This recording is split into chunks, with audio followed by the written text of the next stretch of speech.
side of this Saudi, Qatari, Turkish intervention in our domestic affairs, and the assistance given to these terrorist organizations in the field of terrorist operations inside Syria. I'm in your hands. من خلال تحرياتكم أو تحقيقاتكم مع الأسرى السعوديين 300 أسير سعودي تحدثتم عنهم وآلاف السعوديين الذين قتلوا، هل وجدتم علاقة مباشرة بينهم وبين المخابرات السعودية أم أنهم يأتون فقط عبر داعش وجبهة النصرة وغيرها؟ جميع السعوديين الذين قدموا إلى سوريا قدموا بعلم المخابرات السعودية. عدد كبير منهم كان محكوما إما بالإعدام أو بمدة طويلة، وكان مسجونا في السجون السعودية وأطلق سراحه مقابل أن يذهب للجهاد في سوريا لقتل السوريين. فمن يطلق سراح أولئك السجناء إن لم تكن السلطات السعودية نفسها؟ مجرمون معظمهم ينتمي إلى تنظيمات إرهابية متطرفة مثل القاعدة وغيرها. البعض منهم يعود إلى عصور سابقة، يعني أمضوا سنوات في السجون السعودية، والآن وجدت السلطات السعودية وسيلة للتخلص من أولئك المجرمين بإرسالهم إلى سوريا عبر اتفاقات غير معلنة يتم بموجبها العفو عن أولئك السجناء المعتقلين مقابل أن يذهبوا إلى سوريا لقتل السوريين. طبعا أولئك الإرهابيون يدخلون إلى سوريا عبر الحدود مع الأردن ومع لبنان. أما بقية الإرهابيين فيأتون عبر حدودنا مع تركيا، ولكن أولئك الإرهابيين الآخرين يأتون بتسهيلات من المخابرات القطرية والتركية. بالنظر لفداحة الأزمة الإنسانية لا سيما في دول الجوار، هل تفكرون في إقامة ملاذات آمنة للمدنيين لكي يأتوا إليها بالتوافق بين الأطراف المتحاربة الحكومة والمعارضة المسلحة؟ من أهم الملاحظات التي لاحظناها سواء اليوم أو في الاجتماعات السابقة أن هناك غموض عجيب الشكل يكتنف عقول بعض المسؤولين في الأمم المتحدة في الوقت الذي يعترف فيه مجلس الأمن بأن جبهة النصرة هو تنظيم إرهابي، وبأن المجموعات الإسلاموية الأخرى الإرهابية هي أيضا كيانات إرهابية. يخرج علينا بعض المسؤولين الأمميين هنا وهناك ويسمون تلك المجموعات بالمعارضة. هذه ليست معارضة. المعارضة لا تدمر البنى التحتية لبلادها لوطنها. المعارضة ليست مرتزقة. معظم أولئك القتلى والأسرى والجرحى في سوريا والمصابين والمعتقلين أجانب، مرتزقة أجانب. فالمعارضة لا تدمر البلاد، المعارضة لا تفجر، المعارضة لا تقتل، المعارضة لا تدخل إلى معلولة وتخطف 19 راهبة، المعارضة لا تغتصب النساء وتقتل الأولاد وتستخدم الكيماوي. هذه ليست معارضة، هذه زمر إجرامية، عصابات إجرامية ترعاها حكومات أجنبية. This assistance coordination unit, have you heard about this, that workers of this Turkey-based aid group that's affiliated with the Syrian National Coalition went on strike saying that either aid wasn't being delivered or in some cases was being diverted to ISIS? I don't know if you've seen these stories, and also do you think, does the UN coordinate or seek access from ISIS and al-Nusra, and should they? You should ask this question to Mrs. Amos. She should have an answer to this question. It is a very important question. We have our own analysis, but maybe it's not the right time, or the time is not ripe to talk about it. We will address it later. Ambassador, there's a new number today. There's a new number today of 126,000 deaths. Can you respond to that? 126,000 victims. Victims. What? Victims. Yeah. Yes. Also, could you respond to Navi Pillai's? The 126,000 victims are all Syrians. We regret the death even of one Syrian citizen, although we don't agree with the figure. We don't agree with this figure. But whatever the size of the losses of lives in Syria, we regret it, deeply speaking. Out of these 126,000,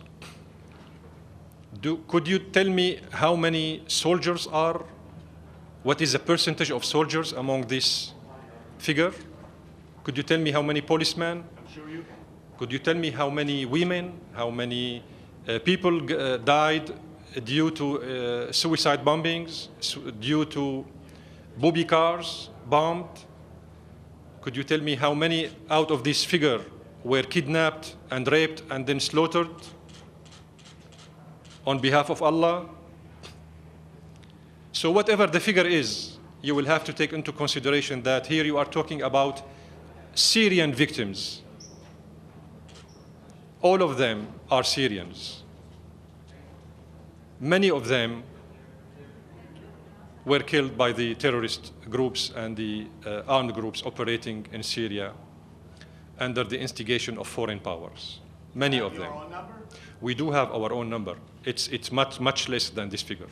But is it? Much less. And also Nabil Bilal, could you respond to what you said today? What did she say? Yesterday, sorry. She said that the head of government in Syria is responsible for war crimes and crimes against humanity. Did she declare herself a new prophet? Pardon? Did she declare herself a new prophet? I didn't Ask her think she then. did. Ask her. That's her answer? There was a large article in the New York Times, I believe it was last week, about the enormous amount of money that Kuwait is spending. In New York, yeah. New York 13th, the issue of Yeah, I believe 13th of so. November. Yeah, Yes. because you mentioned three countries, Saudi Arabia, Qatar, and Turkey. How large a percentage of assistance to the terrorist organizations is Kuwait contributing? All the Gulf states are involved, but not the governments. The governments are, the involved governments are only the Turkish, the Qatari, and the Saudi, at the level of governments. Governments' involvement in the Syrian crisis. The other Gulf states are involved, but not at the level of the government. They are involved through the organizing so-called donations to the terrorist groups operating in Syria. And this is why I mentioned in my speech before the General Assembly on November the 13th, when I made a statement on the report of the Council on Human Rights, I mentioned the article published by the New York Times in which the journalist interviewed only one Iraqi citizen whose name is Al-Mutayri. One Kuwaiti citizen sent $400 million cash and weapons to the terrorist groups in Syria. But the Kuwaiti government denied any responsibility or any involvement in this regard. As a government. Here I'm talking only about one Kuwaiti citizen. One was capable of collecting and then sending, shipping $400 million. Only one. Of course, there are Emiratis, there are Bahrainis, there are, Kuwaitis. This is why I said it's a big mafia. Mr. Ambassador, I have two questions. The first is about the situation going as far back as Baba Amr and Homs, and there were reports of French commandos being apprehended at the scene, undercover French commandos. It's no secret anymore nowadays. The British government is acknowledging the presence of British citizens fighting in Syria. The French government is acknowledging. The American government is acknowledging. The Australian government is acknowledging.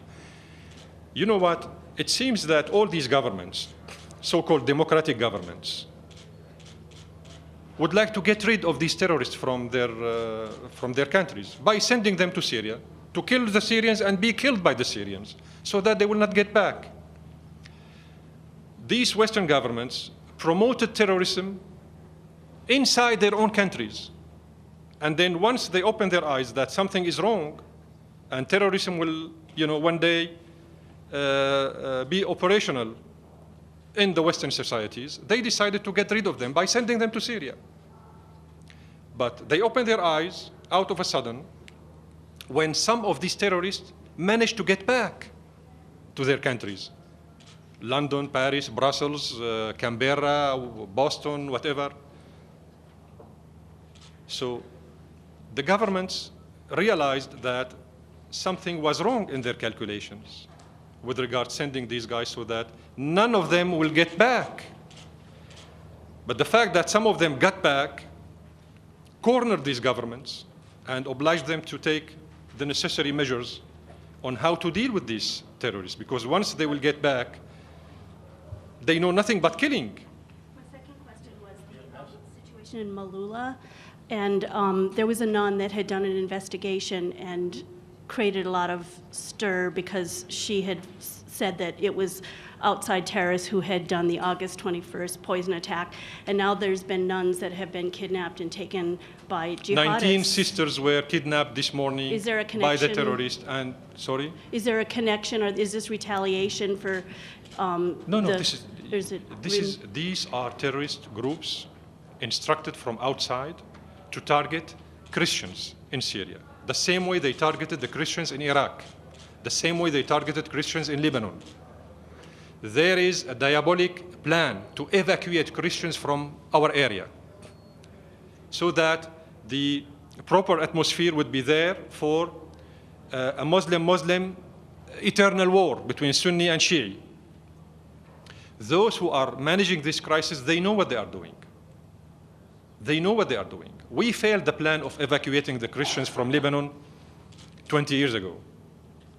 And we will fail it in Syria. We will not allow these criminals to play this dirty game with our own population and our own people. Ambassador, yes. Ambassador, this on Geneva II process, which is going to be in January, it is being said that a lot of opposition groups who are involved, going to be involved in this process, are also now infested with the Al-Qaeda or the extremist terrorist group. How are you going to identify that these are the groups who are now infested with Al-Qaeda? Al-Qaeda is deemed to be an enemy of the world, basically by the United States and other countries. So if they are infested with that, how will you be able to identify them to United Nations that these people should not be allowed to participate? It's very easy. They have their own sites and they declare themselves through their own network. It's sufficient to anybody of us to go to their site and to see who they are. They will tell you who they are. Besides, if the West would like to sit with Daesh, ISIS, and Al-Qaeda, and Al-Nusra Front in Geneva, let them sit with them. If they want them to be there, let them sit with them. Okay, so what you're saying, that you will have no objection to that? No, I mean, this is sarcastic. What I am saying is sarcastic. Of course, there is no room for any terrorist to sit at the table of negotiations, national dialogue in Geneva. Of course. Thank you so much.